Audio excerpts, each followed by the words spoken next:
Even आज हम पढ़ने वाले biological classification chapter number 2 class 11। इस वीडियो में आज हम पढ़ने वाले हैं NCERT line by line detail explanation, और इस वीडियो के बाद आपके कॉन्सेप्ट होने वाले हैं क्रिस्टल क्लियर। चलिए बिना टाइम वेस्ट किए स्टार्ट करते हैं अपने चैप्टर को और समझते हैं। सबसे पहले समझते हैं बायोलॉजिकल क्लासिफिकेशन का एक्चुअल मीन्स क्या है। बायोलॉजिकल क्लासिफिकेशन का एक्चुअल मतलब है लिविंग ऑर्गेनिज्म का सिस्टमेटिक तरीके से अरेंजमेंट। इस अरेंजमेंट करने के लिए बहुत सारे साइंटिस्ट आए, तो उसमें से एनसीईआरटी ने कुछ साइंटिस्ट का आपको बताया, उस साइंटिस्ट को आपको पढ़ना है और समझना है एनसीईआरटी से। चलिए सबसे पहले समझते हैं कि पढ़ना क्या क्या है एनसीईआरटी में। सबसे पहले अपना को पढ़ना होता है किंगडम मोनेरा, उसके बाद किंगडम प्रोटिस्टा पढ़ना होता है, and then second kingdom fungi. ये सारे किंगडम हैं, ये किंगडम पढ़ना होता है अपना को।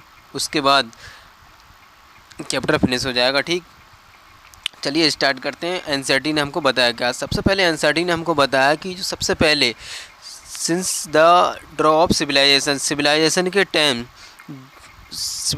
के टाइम जो क्लासिफिकेशन हुआ था वो ह्यूमंस ने अपनी ज़रूरत के हिसाब से किया था ऑर्गेनिज्म का क्लासिफिकेशन। जैसे फूड, शेल्टर और क्लोथिंग, रोटी, कपड़ा, मकान, ऐसी कुछ ज़रूरतों के हिसाब से लिविंग ऑर्गेनिज्म को ह्यूमंस ने क्लासीफाई किया था।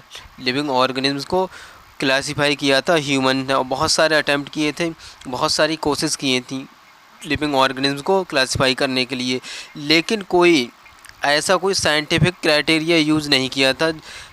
जैसे कि अब के टाइम में जो साइंटिस्ट लोग हैं वो यूज़ करते हैं, किसी भी ऑर्गेनिज्म को डिवाइड करने के लिए साइंटिफिक क्राइटेरिया यूज़ करते हैं।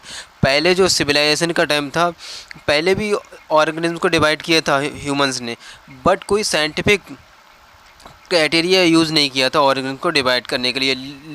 केवल और केवल अपनी ज़रूरत के अकॉर्डिंग ही, जैसे फूड, शेल्टर एंड क्लोथिंग, इन ज़रूरत के हिसाब से ही ऑर्गेनिज्म को डिवाइड किया था। सबसे पहला एक फर्स्ट साइंटिस्ट आया, उसके बाद अरिस्टोटल ने ऐसा साइंटिस्ट था जिन्होंने पहला साइंटिफिक मोर अटैम्प्ट किए थे, साइंटिफिक बेसिस पर क्लासिफिकेशन किया था ऑर्गेनिज्म का। प्लांट को उन्होंने क्लासीफाई किया था उनकी मॉर्फोलॉजी के बेस पर, सिंपली यूज़ किया था। मॉर्फोलॉजी देखी उसकी बाहर की, जो बाहर से करैक्टर्स दिख रहे थे। मॉर्फोलॉजी मतलब एक्सटर्नल अपीयरेंस, जो बाहर से करैक्टर देख रहे थे उन करैक्टर को देखा और प्लांट को बांट दिया। जैसे ट्री में सर्ब एंड हर्ब्स, ट्री मतलब बहुत बहुत बड़े प्लांट्स, और हर्ब्स सबसे छोटे प्लांट्स, एंड देन सेकेंड ये होते हैं बीच के मीडियम प्लांट। इस तरीके से ऑर्गेनिज्म को क्लासीफाई किया था अरिस्टोटल ने प्लांट्स पर। और जो एनिमल्स थे, एनिमल्स को डिवाइड किया था 2 ग्रुप्स में। एक ऐसे ग्रुप जिनके पास रेड ब्लड सेल होती हैं, ऐसे एनिमल्स को एक, या ऐसे ऑर्गेनिज्म को एक ग्रुप में रख दिया, और ऐसे जिनके पास रेड ब्लड सेल नहीं पाई जाती हैं उनको अलग ग्रुप में रख दिया। इस तरीके से अरिस्टोटल ने क्लासिफाई किया था ऑर्गेनिज्म्स को, प्लांट को उनकी मॉर्फोलॉजी देखकर, और एनिमल्स को उनके रेड ब्लड सेल उनके पास हैं या नहीं है। इस तरीके से एनिमल्स को भी 2 ग्रुप में डिवाइड कर दिया था। एंड देन सेकंड अपना जो साइंटिस्ट आया था वो था लीनियस ने 2 किंगडम दिए थे, एक पहला plantae and then second animalia. Plantae kingdom के अंदर जितने भी प्लांट्स थे सारे प्लांट्स को इंक्लूड कर दिया था किंगडम प्लांटिंग के अंदर, और सारे एनिमल्स को किंगडम एनिमल्स के अंदर रख दिया था। ठीक, अब देखते हैं कि इसकी ड्रॉबैक क्या थी। जो लीनियस था उन्होंने 2 किंगडम क्लासिफिकेशन दिया था, पहला प्लांटी एंड एनिमेलिया, लेकिन कुछ इसकी ड्रॉबैक थी, कुछ इसकी कमियां थी जो कि यहाँ पर एनसीईआरटी ने बताया। पहली कमियां क्या थी, ये प्रोकैरियोट एंड यूकैरियोट को डिस्टिंग्विश नहीं कर पाया। प्रोकैरियोट एंड यूकैरियोट ऑर्गेनिज्म को अलग अलग नहीं कर पाया, सबको एक ही में रख दिया। और यूनिसेलुलर एंड मल्टीसेलुलर ऑर्गेनिज्म को भी अलग अलग नहीं कर पाया, डिस्टिंग्विश नहीं कर पाया, उनके बीच मतलब डिफरेंस को नहीं देख पाया। यूनिसेलुलर एंड मल्टीसेलुलर ऑर्गेनिज्म को भी एक साथ रख दिया। और दूसरा एंड देन तीसरा है photosynthetic green algae and non photosynthetic fungi organism. Photosynthetic and non photosynthetic, इनको भी अलग नहीं कर पाया। ऐसे होते हैं ऑर्गेनिज्म, मतलब ऐसे जैसे कि प्लांट, ग्रीन प्लांट्स, एल्गी, ये होते हैं अपना भोजन स्वयं बना लेते हैं, खुद बना लेते हैं।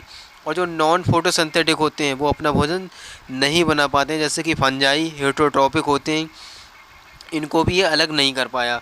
जैसे कि हमने देखा कि classification of organism into plant and animalia was easily done, मतलब क्लासिफिकेशन हमने ऑर्गेनिज्म का किया, उसके अंदर प्लांट एंड एनिमल्स का तो हमने कर दिया, लेकिन बहुत सारे लार्ज नंबर ऑफ ऑर्गेनिज्म ऐसे थे जो did not fall either criteria, वो ना तो कि प्लांट किंगडम में आए ना कि एनिमल किंगडम में आए।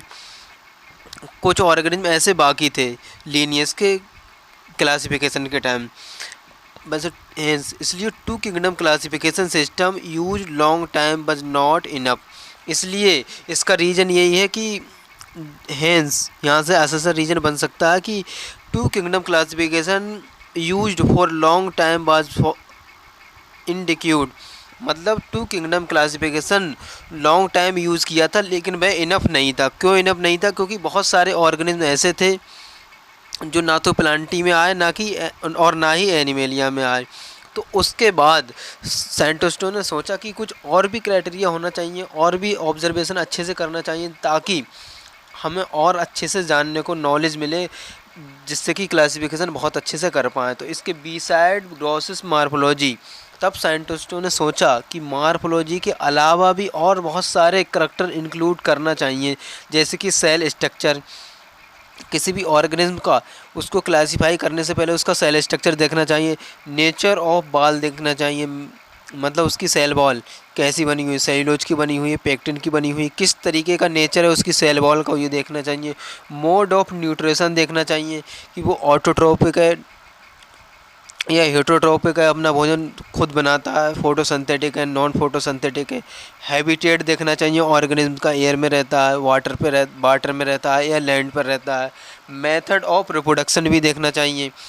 मेथड ऑफ रिप्रोडक्शन मतलब एसेक्सुअल रिप्रोडक्शन करता है या सेक्सुअल रिप्रोडक्शन करता है। और इवोल्यूशनरी रिलेशनशिप, उसके क्लोजली रिलेटिव को भी देखना चाहिए। इन सभी बातों को ध्यान में रखते हुए ऑर्गेनिज्म को क्लासीफाई करना चाहिए। मतलब साइंटिस्ट ने उसके बाद ये सोचा, क्योंकि लीनियस के जो किंगडम था उसकी ड्रॉबैक थी। उसके बाद साइंटिस्ट ने और अगले ये इस बात को सोचा, classification system for living organism and have hence undergo several change over the time. इसलिए क्लासिफिकेशन में बढ़ते टाइम के साथ बहुत सारे चेंजेस भी होते रहते हैं। वो चेंजेस क्यों होते हैं? क्योंकि जैसे जैसे नॉलेज बढ़ती रहती है, टेक्नोलॉजी का डेवलपमेंट होता है, जैसे माइक्रोस्कोपिक स्टडी हो जाती है, तब ऑर्गेनिज्म के बारे में और भी अच्छी तरीके से डीप नॉलेज हो जाती है। तब ऑर्गेनिज्म को और अच्छी तरीके से क्लासीफाई कर देते हैं, अलग अलग किंगडम में डिवाइड कर देते हैं। तो ऐसे टाइम के साथ और वो जो कितने भी किंगडम हैं उनमें चेंज आते रहते हैं। और आगे बताया, जैसे कि हमको बताया कि जो kingdom Plantae and animalia kingdom है ये कांस्टेंट रहता है।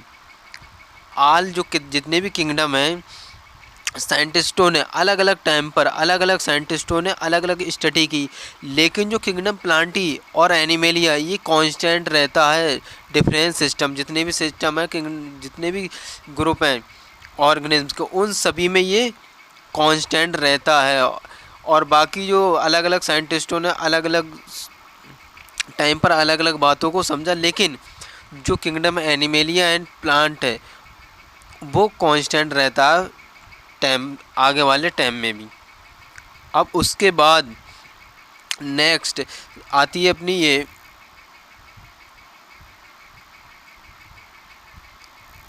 एक टेबल आती है एनसीईआरटी में। इस टेबल को पहले बाद में पढ़ेंगे। मेरा ये तरीका पढ़ाने का कि सबसे पहले अपना पूरी ये इंट्रोडक्शन है, पूरा इंट्रोडक्शन पढ़ने के बाद अगर आप इस टेबल को पढ़ेंगे तो और भी अच्छे से समझ में आएगा। तो उसी तरीके से पढ़ते हैं सीक्वेंस में, ताकि और अच्छे से समझ में आए।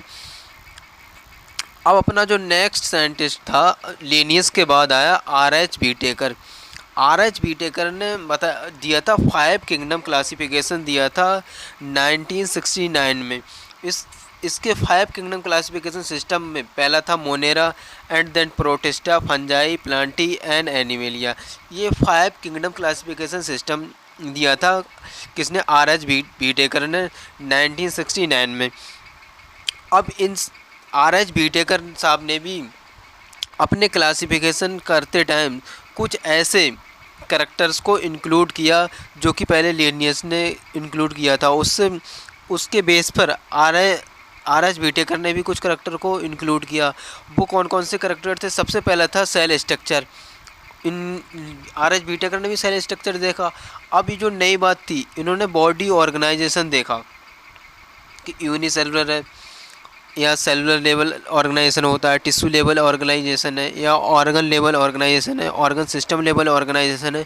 इन सभी बातों को भी देखा आर एच बीटेकर ने। And then mode of nutrition देखा, ऑटोट्रोपिक है, हेटरोट्रोपिक है, रिप्रोडक्शन देखा, सेक्सुअल है, सेक्सुअल है, और फाइलोजेनेटिक रिलेशनशिप भी देखा। Given a comparative account of different characteristic of 5 kingdom classification system. अब उसके बाद आता है आर एच बीटेकर के बाद आता है 3 डोमेन सिस्टम। 3 डोमेन सिस्टम में क्या किया था इन्होंने? 3 डोमेन सिस्टम में जो किंगडम मोनेरा था आर एच बीटेकर का, उस किंगडम मोनेरा को डिवाइड कर दिया था 2 किंगडम में, मतलब 2 डोमेन में डिवाइड कर दिया था किंगडम मोनेरा को। और बचे हुए जितने भी यूकैरियोटिक ऑर्गेनिज्म थे उनको थर्ड डोमेन में क्लासिफाई कर दिया था। इसलिए जो 6 किंगडम क्लासिफिकेशन बन गया था, मतलब आइंस्टाइन ने बताया कि वो 6 किंगडम क्लासिफिकेशन बना था, वो आपको हायर क्लासेस में पढ़ना है। अभी केवल 5 किंगडम क्लासिफिकेशन तक ही आपको लिमिटेड रहना है, ठीक। अब देखते हैं कुछ ऐसे क्या क्या मतलब साइंटिस्टों ने समझा 5 किंगडम क्लासिफिकेशन सिस्टम को, तो क्या क्या इशू आई, क्या क्या प्रॉब्लम आई उनके सामने, किन किन प्रॉब्लम को कंसीडर करते हुए उन्होंने इस किंगडम को क्लासिफाई किया।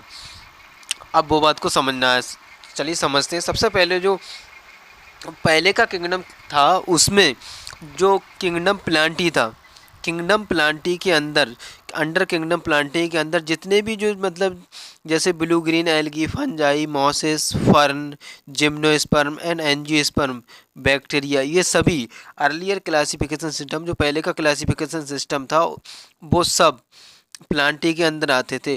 किस बेसिस पर आते? ओनली एक बेसिस पर आते थे कि इनके अंदर सभी के अंदर सेल वॉल पाई जाती है। इसलिए जितने भी जो ऑर्गेनिज्म्स के जो ग्रुप्स थे सभी को किंगडम प्लांटी के अंदर रख दिया, क्योंकि इन सब के पास एक सेल वॉल पाई जाती थी। और लेकिन अदर जो करेक्टर थे दिस ग्रुप के, वो और बहुत ज़्यादा डिफरेंट थे। केवल एक बेसिस पर किंगडम प्लांटी में रख दिया इनको, क्योंकि इनके पास सेल वॉल पाई जाती है। इन सभी के पास bacteria, blue green algae, fungi, mosses, gymnosperm, angiosperm. और जो प्रोकैरियोटिक थे, प्रोकैरियोटिक बैक्टीरिया जैसे ब्लू ग्रीन एल्गी, साइनोबैक्टीरिया, इन इन सभी को अदर ग्रुप यूकैरियोट के अंदर रख दिया था। और जो यूनिसेलुलर ऑर्गेनिज्म है, जैसे यूनिसेलुलर ऑर्गेनिज्म टुगेदर, इन सभी को मल्टी सेलुलर ऑर्गेनिज्म के अंदर रख दिया, जैसे chlamydomonas, spirogyra are place together under algae, algae के अंदर रख दिया था। और ये जो हेटरोट्रोपिक ग्रुप जैसे फंजाई और ऑटोट्रोपिक ग्रुप जैसे ग्रीन प्लांट, इनके अंदर भी डिस्टिंग्यूश मतलब डिफरेंस नहीं देख पाए थे।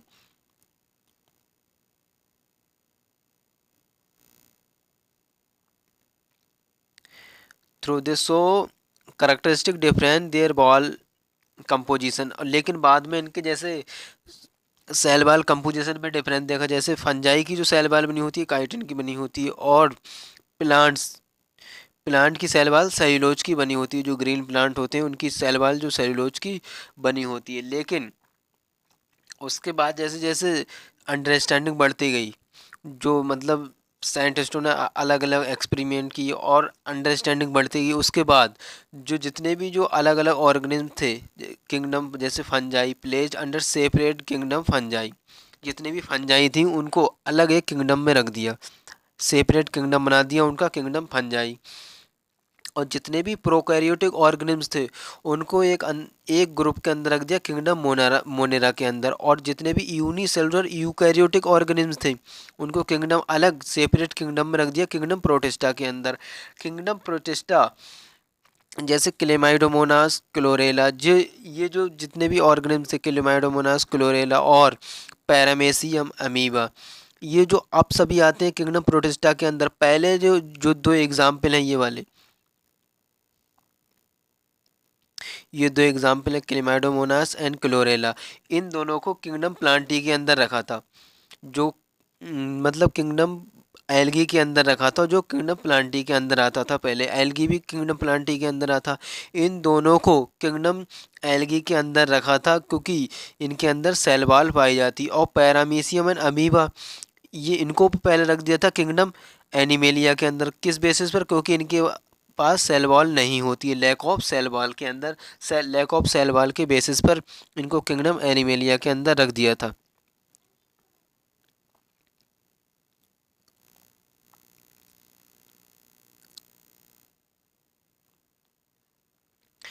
It has put together organisms which earlier classification were placed different kingdom.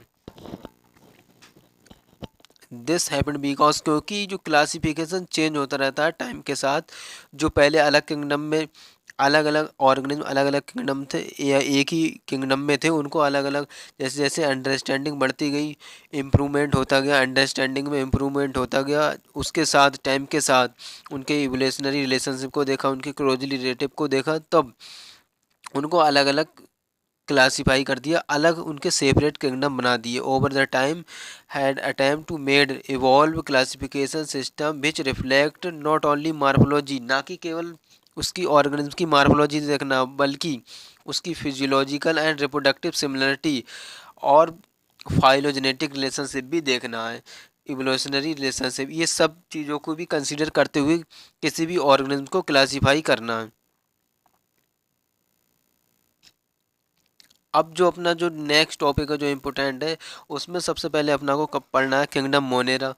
Kingdom Monera पढ़ना है, and then protista, Fungi, R H Whittaker of classification system, जैसे प्लांटी एंड एनिमेलिया, इन सभी को अब डिटेल में पढ़ना है। अब जो मेन टॉपिक आते हैं उनको बहुत अच्छे से समझते हैं।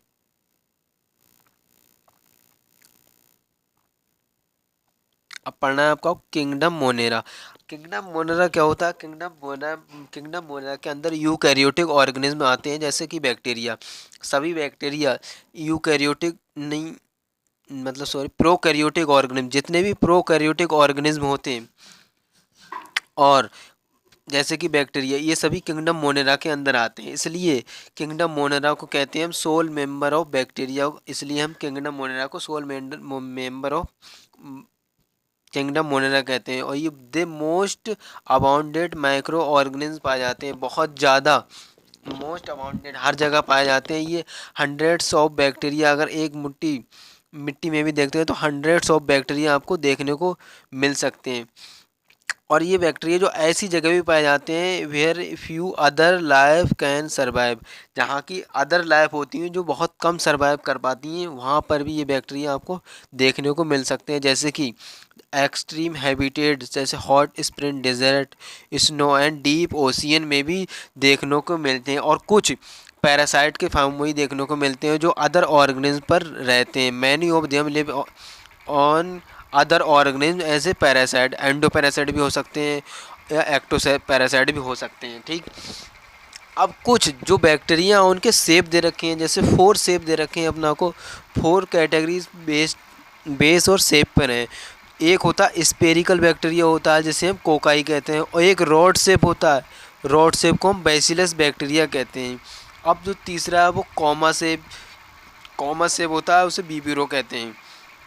और स्पाइरेला बैक्टीरिया होता है। इनकी ये 4 मतलब शेप दे रखी है, एनसीईआरटी में इसके डायग्राम भी दे रखे हैं, डायग्राम भी देखते हैं जिससे कि आपको इजी हो जाए पहचानने में। इसके जो डायग्राम दे रखा है अपना को, ये है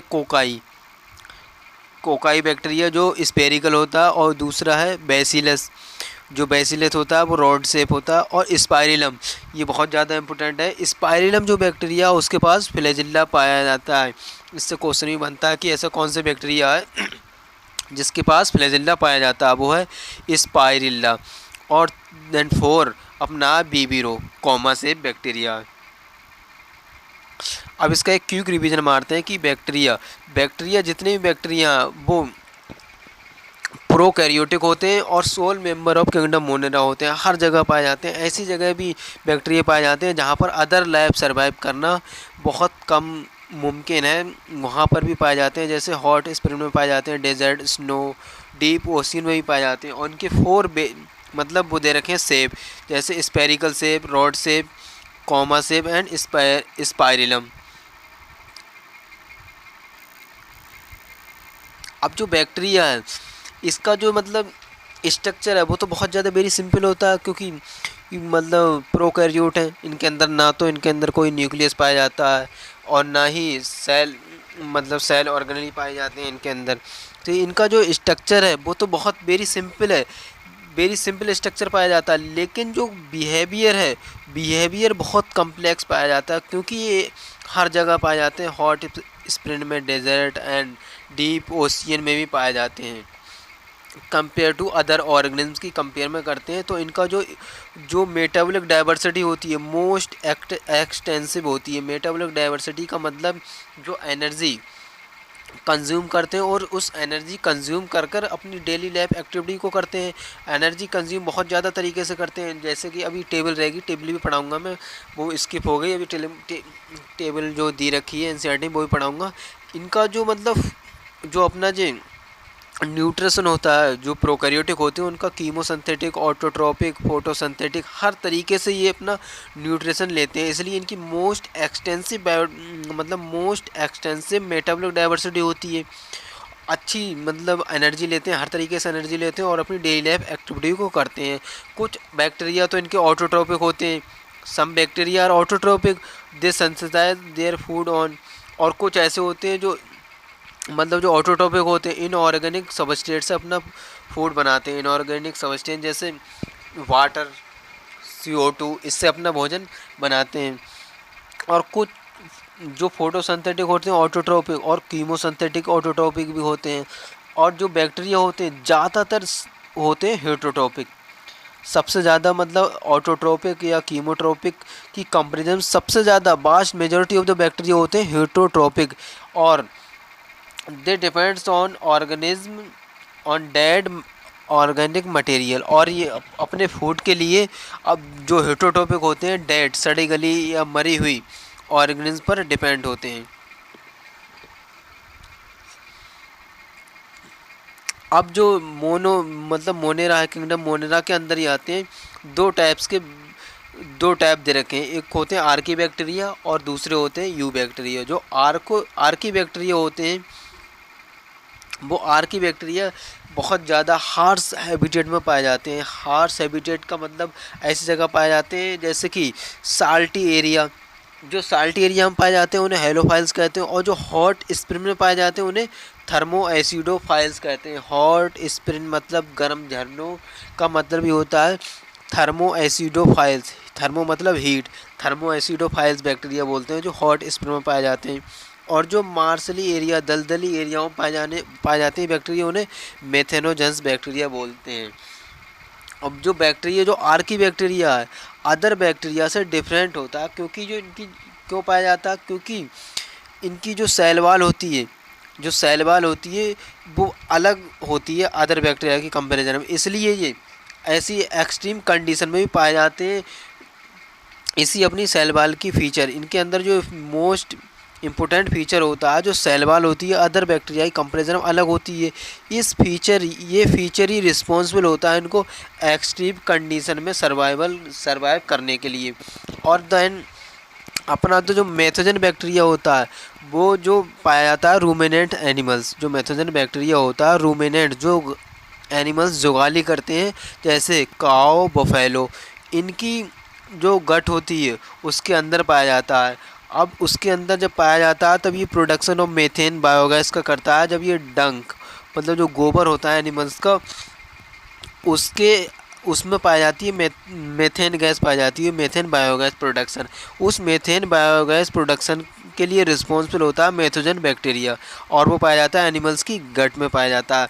अब इसका एक क्विक रिवीजन करते हैं कि जो आर्की बैक्टीरिया होते हैं अदर बैक्टीरिया से अलग होते हैं, क्योंकि इनके अंदर एक बहुत अच्छी सेल वॉल पाई जाती है अदर बैक्टीरिया की कंपैरिजन में। वो सेल वॉल ही रिस्पॉन्सिबल होती है इनको ऐसी एक्सट्रीम कंडीशन में सर्वाइवल करने के लिए। जैसे कि जो हॉट स्प्रिंग में पाए जाते हैं उन्हें थर्मो एसिडोफाइल कहते हैं, जो साल्ट एरिया में पाए जाते हैं उन्हें हेलोफाइल कहते हैं। और कुछ मेथोजन बैक्टीरिया होते हैं जो रूमिनेंट एनिमल जैसे काऊ, बुफैलो, इनकी गट में पाए जाते हैं। अब अपना नेक्स्ट आता है यू बैक्टीरिया।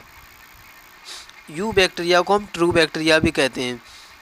जो यू बैक्टीरिया है thousands of different you bacteria के अलग अलग थाउजेंड्स अलग हज़ारों टाइप्स पाए जाते हैं, इसलिए हम यू बैक्टीरिया को ट्रू बैक्टीरिया पाए जाते हैं। और जो अपना यू बैक्टीरिया उसके पास रिजिड सेल वॉल पाई जाती है, एक इसका मतलब करेक्टरिस्टिक फीचर है। इसके अंदर जो यू बैक्टीरिया उसके अंदर सेल वॉल भी पाई जाती है।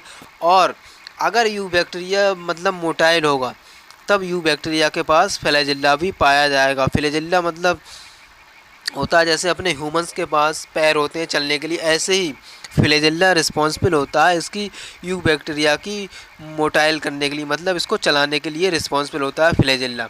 एक मतलब थ्रेड लाइक स्ट्रक्चर होता है जिसे हम फ्लैजेला बोलते हैं, वही इस यू बैक्टीरिया को मोटाइल मतलब चलने के लिए रिस्पॉन्सिबल होता है।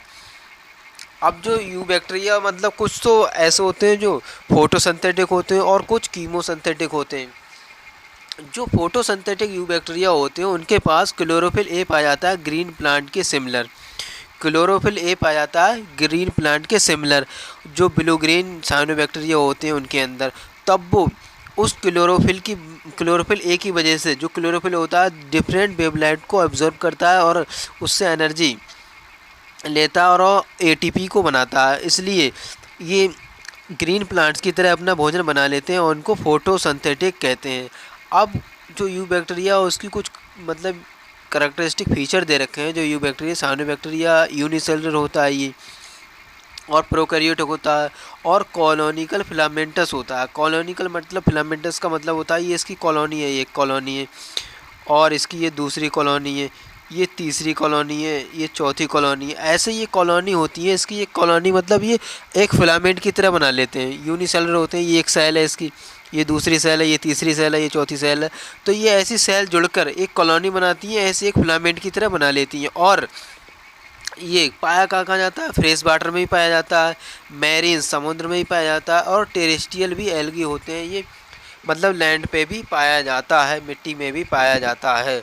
और इसकी जो कॉलोनी होती है जिलेटिन मतलब जिलेटिनियस सीथ की सराउंडेड होती है। इसके मतलब जो जेली जैसा एक सब्सटेंस होता है इसके चारों ओर इसे घेर लेता है। ऐसे ये कलर दिख नहीं पा रहा, ग्रीन कलर दिख नहीं रहा है, ये ऐसे कलर से दिखाता हूँ। ये ऐसी जिलेटिनियस सीथ होती है इसके पास, ऐसी ये दिखती होगी, ऐसी ये जिलेटिनियस सीथ है, इससे ये सराउंडेड होता है जो यू बैक्टीरिया होता है।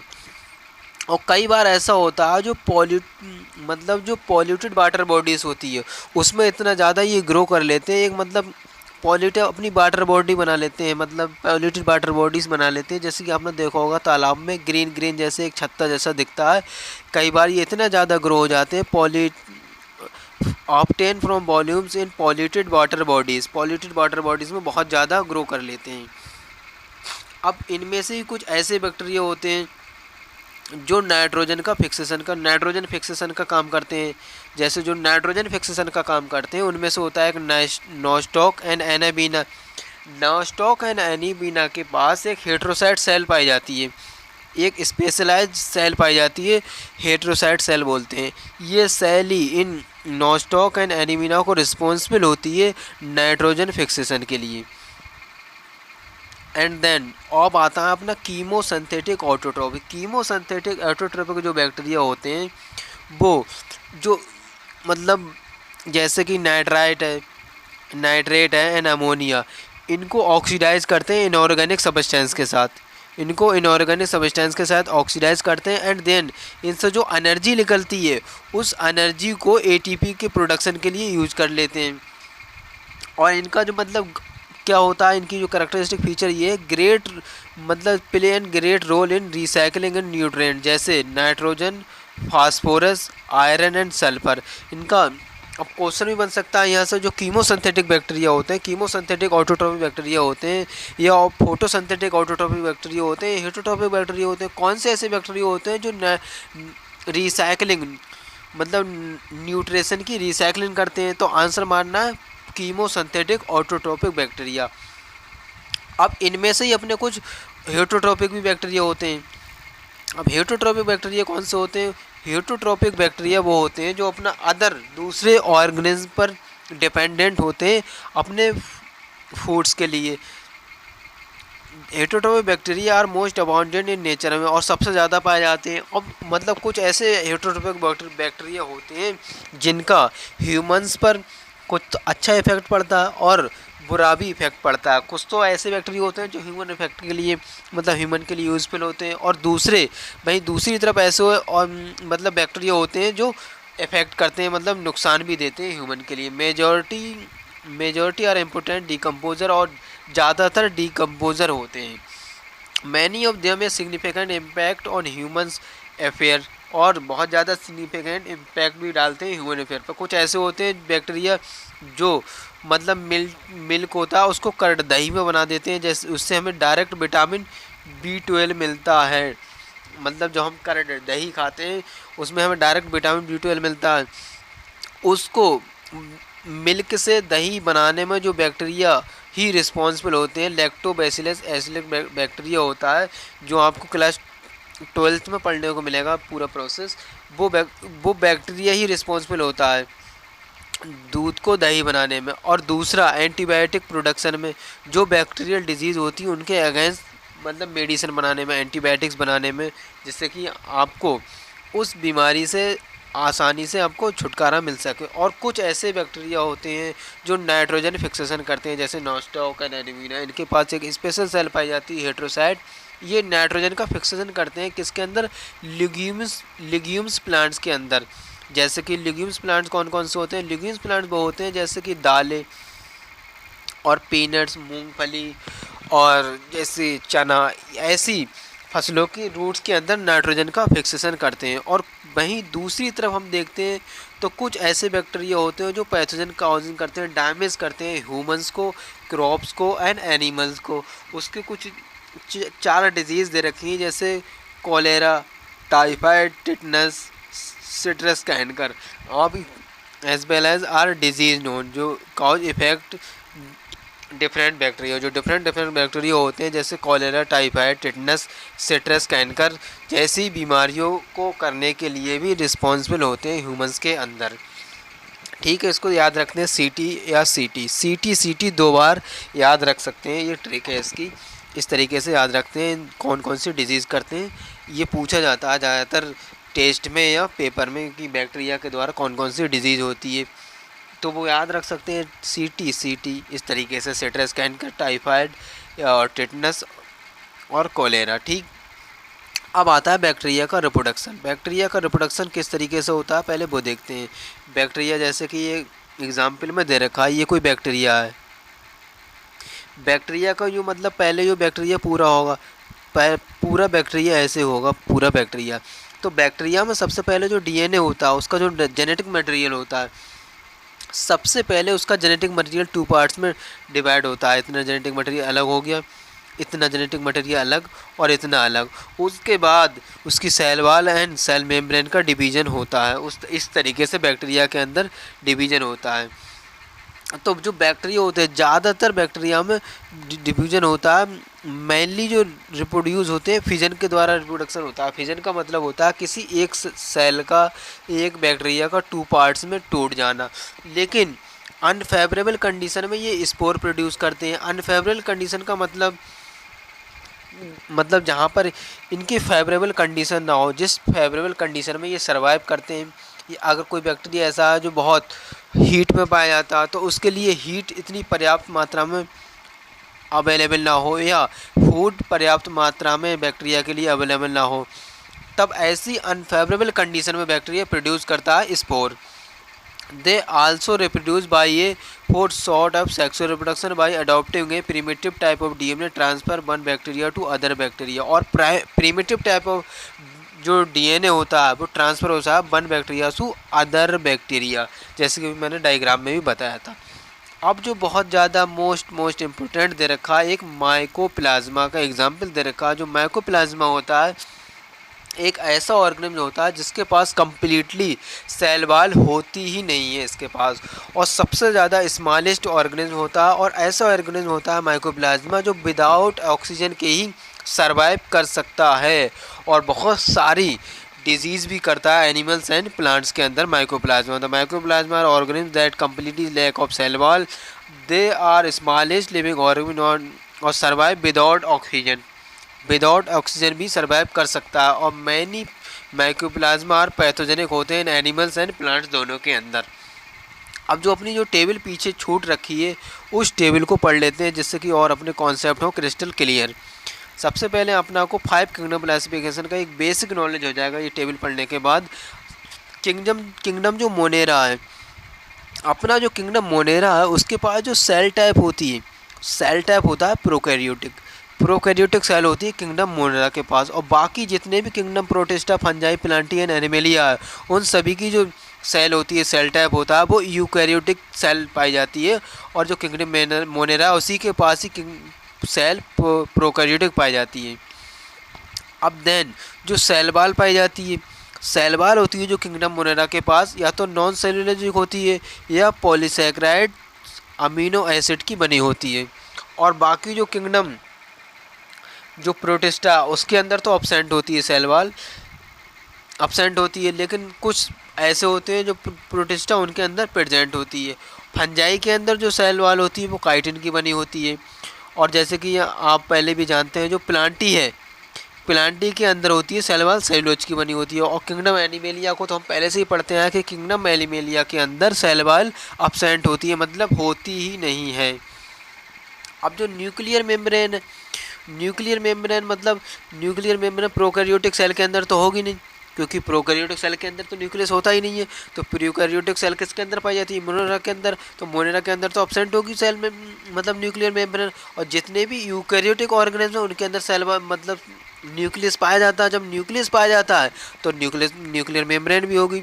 तो इन सभी के अंदर जो बच्चे फोर्थ किंगडम, उनके न्यूक्लियर मेम्ब्रेन पाई जाती है उनके सेल के पास।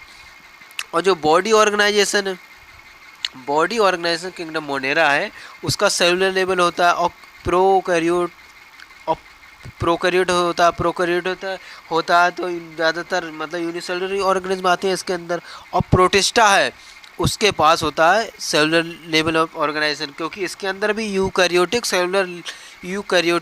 यूनिसेलुलर ऑर्गेनिज्म आते हैं, हमने पहले पढ़ा है एनसीईआरटी के इंट्रोडक्शन में। तो इसके अभी जो बॉडी ऑर्गेनाइजेशन है वो भी सेलुलर लेवल है। और जो किंगडम फंजाई है उसके पास मल्टी सेलुलर हो सकता है और लूज ऑफ टिश्यू भी पाए जा सकते हैं।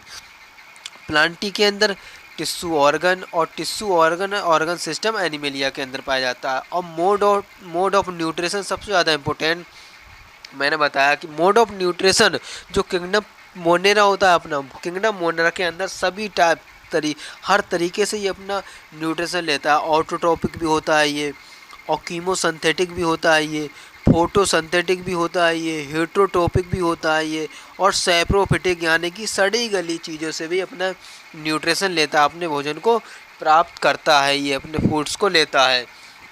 अब आता है then kingdom protista. Kingdom protista के अंदर ओनली 2 टाइप का मोड ऑफ न्यूट्रिशन पाया जाता है। पहला होता है autotrophic photosynthetic and then heterotrophic. अब जो किंगडम नेक्स्ट है अपना फंजाई, फंजाई एक हेट्रोट्रोपिक है, ओनली सैप्रोफिटिक तरीके से अपना सैप्रोफिटिक या पैरासाइट, या तो सैप्रोफिटिक होगा सड़ी गली चीज़ों से अपना फूड्स को या न्यूट्रिशन लेगा अपने, या पैरासिटिक फॉर्म में रहेगा, किसी अदर ऑर्गेनिज्म पर रहेगा। ठीक। अब जो किंगडम अपना किंगडम प्लांटी ये तो सब जानते हैं ऑटोट्रोपिक फोटोसिंथेटिक होता है, याद करने की बात ही नहीं है। और किंगडम एनिमेलिया के बारे में बहुत अच्छे से जानते हैं। किंगडम एनिमेलिया है हेट्रोट्रोपिक है, होलोजोइक होता है, सैप्रोफिटिक होता है। होलोजोइक मतलब ये छोटे छोटे एनिमल्स को निगलते हैं, या सैप्रोफिटिक अदर ऑर्गेनिज्म पर जैसे सड़ी गली पत्तियाँ, टहनियाँ या कोई भी अदर चीज़ है जो सड़ी गली चीज़ों से अपना एनिमल्स होते हैं जो अपना भोजन लेते हैं, न्यूट्रिशन प्राप्त करते हैं। अब आता है किंगडम, हमने मोनेरा बहुत अच्छे से पढ़ लिया। अब अपना देन आता है किंगडम प्रोटिस्टा आता है। अब किंगडम प्रोटिस्टा को बहुत अच्छे से समझते हैं। किंगडम प्रोटिस्टा क्या है? किंगडम प्रोटिस्टा के अंदर आते हैं ऑर्गेनिज्म, जितने भी ऑर्गेनिज्म हैं यूकैरियोटिक यूनिसेलुलर ऑर्गेनिज्म आते हैं किंगडम प्रोटिस्टा के अंदर। जितने भी ऑर्गेनिज्म हैं यूनिसेलुलर किंगडम प्रोटिस्टा के अंदर आते हैं। ठीक। अब जो किंगडम प्रोटिस्टा है इसके अंदर एक कन्फ्यूजन है कि कुछ फोटोसिंथेटिक प्रोटिस्टा ऐसे हैं जो कुछ बायोलॉजिस्ट उनको प्रोटिस्टा समझते हैं, एंड देन दूसरी तरफ कुछ ऐसे बायोलॉजिस्ट हैं, कुछ ऐसे साइंटिस्ट हैं जो उसी प्रोटिस्टा को प्लांट में इंक्लूड कर देते हैं। तो इसलिए इस किंगडम की कोई बाउंड्री डिफाइंड नहीं है। But boundaries of this kingdom are not well defined, क्योंकि जो फोटोसिंथेटिक प्रोटेस्टेंट बर्न बायोलॉजिस्ट के लिए भी प्लांट भी हो सकता है, कि वही प्रोटेस्टेंट किसी अदर बायोलॉजिस्ट के लिए प्रोटिस्टा होगा, लेकिन कोई ऐसा दूसरा बायोलॉजिस्ट होगा वही फोटोसिंथेटिक प्रोटिस्टा को प्लांट भी समझ लेता है। इसलिए इस किंगडम प्रोटिस्टा की कोई बाउंड्री डिफाइंड नहीं है। अब किंगडम प्रोटिस्टा के अंदर हम मतलब कुछ ऐसे ग्रुप हैं, जैसे हम पढ़ते हैं क्राइसोफाइट्स के बारे में पढ़ते हैं, डाइनोफ्लैजिलेट के बारे में पढ़ते हैं, इग्लिनोइड्स के बारे में पढ़ते हैं, स्लाइमोड्स के बारे में पढ़ते हैं, एंड देन अपना जो लास्ट है प्रोटोजोन के बारे में पढ़ते हैं। अब मेंबर ऑफ प्रोटिस्टा होते हैं पाए कहाँ जाते हैं, प्राइमरीली जो मतलब किंगडम प्रोटिस्टा के होता है वो एक्वाटिक होते हैं, ज़्यादातर ऑर्गेनिज्म एक्वाटिक होते हैं। और किंगडम प्रोटिस्टा ही ऐसा किंगडम है जो अदर ऑर्गेनिज्म जैसे फंजाई, प्लांटी एंड एनिमलिया उनके साथ लिंक करता है, जोड़ता है, अदर प्लांटी एंड एनिमलिया को जोड़ता है। बीइंग यूकैरियोटिक, प्रोटिस्टा के अंदर सेल वॉल भी पाई जाती है और well definite nucleus and other membrane bond organelle भी पाए जाते हैं। जैसे कि आपको पता ही है, जो मतलब यूकैरियोटिक होते हैं उनके पास न्यूक्लियस भी पाया जाता है और अदर भी मेम्ब्रेन बॉन्ड ऑर्गेनेली भी पाए जाते हैं। अगर कुछ ऐसे फ्लैजेल्ला होते मतलब प्रोटिस्टा होते हैं जिनके पास फ्लैजेल्ला पाए जाते हैं जैसे, और सीलिया भी पाए जाते हैं, और जो अपना रिप्रोडक्शन करते हैं ये तो मतलब एसेक्सुअली भी करते हैं एंड सेक्सुअली भी करते हैं, बाई प्रोसेसिंग इन्वॉल्विंग होता है cell fusion and zygote formation. अब इसका जो फर्स्ट टाइप है वो पढ़ते हैं क्राइसोफाइट। अब अपना को पढ़ना है क्राइसोफाइट, समझना है कि क्राइसोफाइट होता क्या है। क्राइसोफाइट्स जो होता है, क्राइसोफाइट्स के अंदर आते हैं डायटम्स एंड गोल्डन एल्गी आते हैं क्राइसोफाइट्स के अंदर। ये दो एग्जाम्पल याद रखना है, बहुत ज़्यादा टेस्ट में पूछे जाते हैं कि क्राइसोफाइट्स के एग्जाम्पल कौन से हैं। क्राइसोफाइट के एग्जाम्पल हैं डायटम्स एंड गोल्डन एल्गी, ये क्राइसोफाइट्स के एग्जाम्पल होते हैं। अब क्राइसोफाइट्स होता क्या, कहाँ कहाँ पाया जाता है, किस टाइप का होता है क्राइसोफाइट्स, ये सब बातें आपको जानना है। तो क्राइसोफाइट्स होता है, एक एग्जाम्पल दिया है आपको एनसीईआरटी ने कि एक सॉप बॉक्स की तरह होता है, जैसे कि एक साबुनदानी होती है इस तरीके का होता है कि जो टू थिन सेल वाल होती हैं ओवरलैप करती हैं आपस में और एक सॉप बॉक्स की तरह बना लेती हैं। एक एम्बेडेड सीलिया की होती हैं और इनडिस्ट्रेक्टेबल होती हैं। मतलब बताया गया है कि सेल वाल मतलब ये जो डायटम्स एंड गोल्डन एल्गी होते हैं एक सॉप बॉक्स की तरह दिखते हैं, एक साबुनदानी की तरह दिखते हैं और इनकी सेल वॉल आपस में ओवरलैप करती है और वह सीलिया की बनी होती है, इसलिए इनडिस्ट्रेक्टेबल होती है, उसे कोई जल्दी ख़राब नहीं होती है, जल्दी नष्ट नहीं होती है क्योंकि ये सीलिया की बनी होती है। अब जो मतलब जो डायटम्स और गोल्डन एल्गी हैं जो इनके किंगडम क्राइसोफाइट्स के अंतर्गत आते हैं, ये कहाँ पाए जाते हैं, ये fresh water as well as marine environment दोनों में पाए जाते हैं। फ्रेश वाटर में भी पाए जाते हैं और समुद्र के अंदर भी पाए जाते हैं और माइक्रोस्कोपिक होते हैं, पैसिवली फ्लोट करते हैं वाटर करंट, इसलिए इनको प्लैंकटन भी कहते हैं। ठीक है, पैसिवली फ्लोट्स का मतलब होता है कि ये जिस डायरेक्शन में वाटर का फ्लो होता है उसी डायरेक्शन में फ्लो करते हैं, वाटर की डायरेक्शन की फ्लो में, वाटर के अकॉर्डिंग, ना कि अपने अकॉर्डिंग किसी भी डायरेक्शन में, इसलिए पैसिवली फ्लो करते हैं, इसलिए इनको प्लैंकटन भी कहते हैं। ज़्यादातर ये फोटोसिंथेटिक होते हैं। अब जो मतलब जब ये जो diatoms and golden algae death होते हैं तब ये जिस हैबिटेट में डेथ होते हैं तो उसमें बिलियंस ऑफ ईयर के बाद इनकी जो सेल वॉल होती है इकट्ठी हो जाती है, तब उस नीचे एक मतलब एक परत बना लेती है, उसको हम कहते हैं डायोसियंस अर्थ कहते हैं। बिलियंस ऑफ ईयर के बाद जब ये मतलब जो सीलिया की बनी होती है एक डायोसियंस अर्थ बना लेती है, ये डेथ हो जाते हैं, ये जितने भी क्राइसोफाइट्स के अंदर जो डायटम्स एंड गोल्डन एल्गी होते हैं ये डेथ हो जाते हैं, तो सेल वॉल का डिपोजिशन होता है इन देयर हैबिटेट, जिस हैबिटेट में ये रहते हैं, क्योंकि ये लार्ज अमाउंट में मतलब accumulation of millions of year, large amount में जहाँ बहुत ज़्यादा ये अपने जिस अमाउंट मतलब large the diatoms have left behind large amount of cell wall deposition, जिस हैबिटेट में ये रहते हैं लार्ज अमाउंट में सेल वॉल का डिपोजिशन करते हैं। अब वो ये जो सैलवाल है वो खुरदरी होने की वजह से, मतलब रफ़ होने की वजह से, वो जो सैलवाल है उसका हम यूज बीइंग ग्रेडरी, इसका मतलब जो रफ़ होने की वजह से हम इसका यूज़ करते हैं पॉलिशिंग में, filtration of oil and syrup में इसका यूज़ भी करते हैं हम। इसका जो डाई एटोमियस अर्थ होती है, अब हम डायटम्स को मतलब चीफ प्रोड्यूसर ऑफ ओशियन के नाम से भी जानते हैं, इसलिए अपना को ये याद रखना है important diatoms and golden algae की, क्योंकि हम डायटम्स को chief producer of ocean, question बन सकता है what is the chief producer of ocean, तो आंसर होगा डायटम्स। अपना जो नेक्स्ट है डाइनोफ्लैजिलेट। अब डाइनोफ्लैजिलेट का होता है वो समझना है। डाइनोफ्लैजिलेट का एग्जाम्पल है,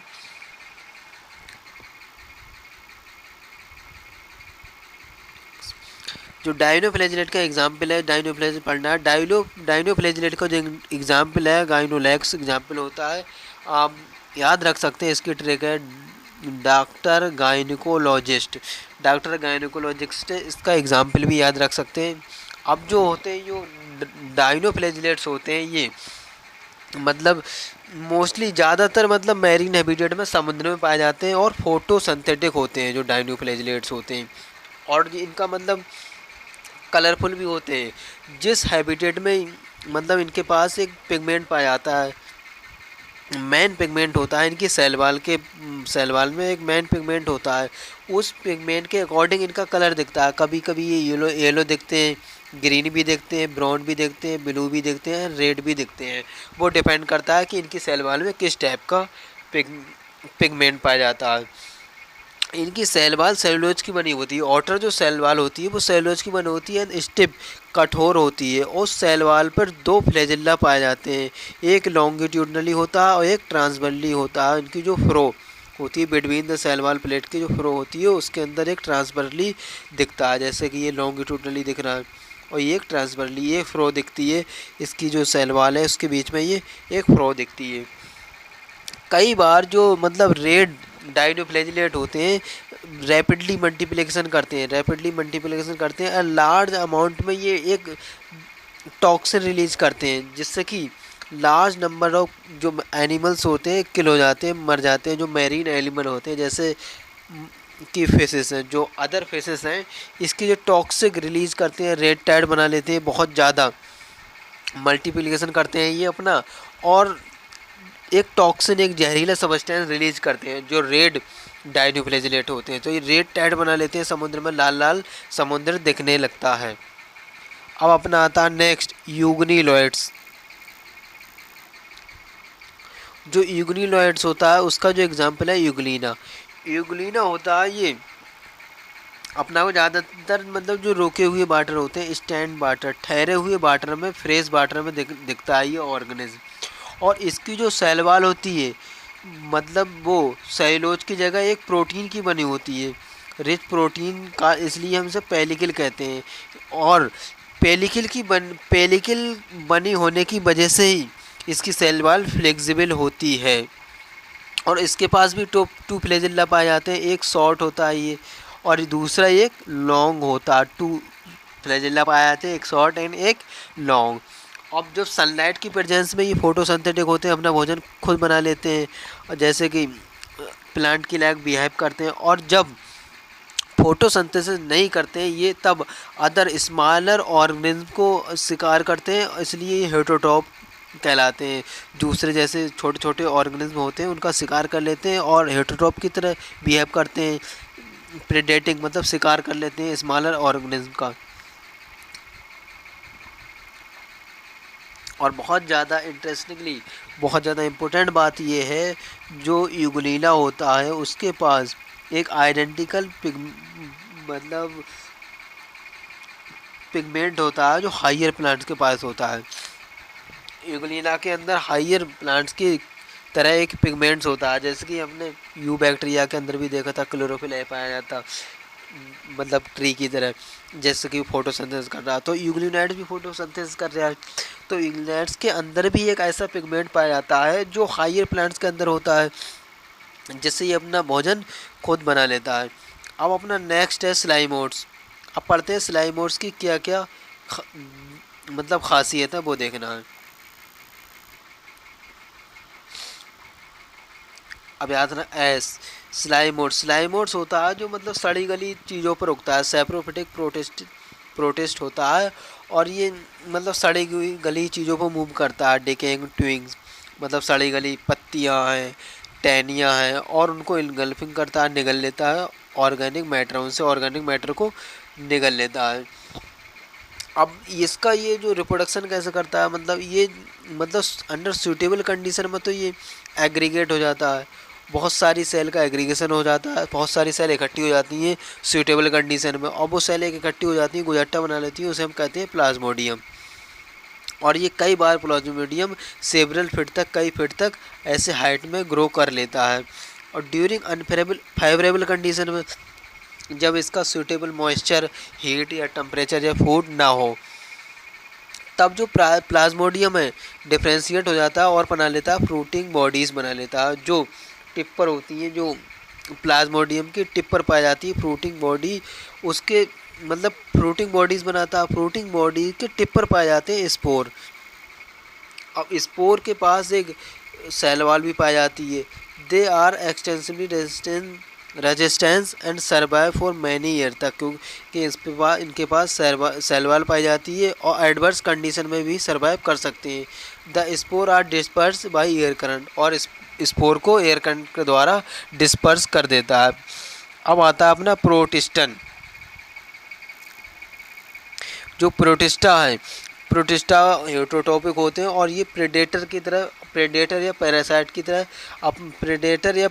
की तरह अपना भोजन को बनाते हैं और इन प्रोटोजोन को ही प्राइमेटिव रिलेटिव एनिमल्स मानते हैं। और 4 मेजर ग्रुप हैं इनके। सबसे पहला अमीबॉइड फ्रेश वाटर में पाया जाता है और सी वाटर एंड मॉइस्ट सॉइल में भी पाया जाता है। अमीबॉइड के पास फॉल्स फीट मतलब स्यूडोपोडिया पाए जाते हैं, जिसके द्वारा ये चलकर मूव करता है और अपने प्रेडेटर शिकार को पकड़ता है। और इसका जो एग्जाम्पल है अमीबॉइड प्रोटोजोन का एग्जाम्पल है अमीबा। कुछ मैरीन होते हैं, उनकी जो सेल वॉल होती है सिलिका की बनी होती है, सिलिका सरफेस की बनी होती है, जैसे सम ऑफ जैसे इसका एग्जाम्पल है एंट अमीबा और पैरासाइट है। अब दूसरा अपना आता है फ्लैजिलेटेड प्रोटोजोन जो होते हैं मेंबर ऑफ दिस ग्रुप के जो होते हैं या तो फ्री लिविंग होते हैं या पैरासाइट होते हैं। इनके पास एक फ्लैजिल्ला पाया जाता है और ये डिजीज़ कॉजिंग करते हैं, जैसे स्लीपिंग सिकनेस इसका एक एग्जाम्पल है। जो फ्लैजिलेटेड प्रोटोजोन है उसका है ट्राइपैनोसोमा। अब आता है सीलिएटेड प्रोटोजोन होते हैं, इनके पास थाउजेंड्स ऑफ सीलिया पाई जाती हैं और ये एक्वाटिक होते हैं, एक्टिवली मूव करते हैं क्योंकि इनके पास मतलब सीलिया पाई जाती है। अब जो सीलिएटेड प्रोटोजोन है इनके पास इनका एक एग्जाम्पल है पैरामेसियम। जब ये वाटर के अंदर एक्टिवली मूविंग करते हैं तब इनकी बॉडी के अंदर एक कैविटी पाई जाती है, गट पाई जाती है। जब ये वाटर के अंदर एक्टिवली मूव करते हैं तब इनकी सरफेस से जो कोऑर्डिनेटेड मूवमेंट ऑफ रो, उस कैविटी में जो वाटर जाता है उस वाटर के साथ फूड भी जाता है, तो ये फूड को अपने अंदर उस कैविटी के अंदर रोक लेते हैं, इस तरीके से अपना भोजन बनाते हैं। Cilia cause water landed with food, मतलब जो वाटर लैंड करता है उस सीलिया के थ्रू जो मतलब इसकी कैविटी में गिलेट में, तो वो फूड को अंदर ये रोक लेता है इनटू द अपनी गिलेट में। इसका एग्जांपल है एक पैरामीशियम। अब आता है स्पोरोजोन्स।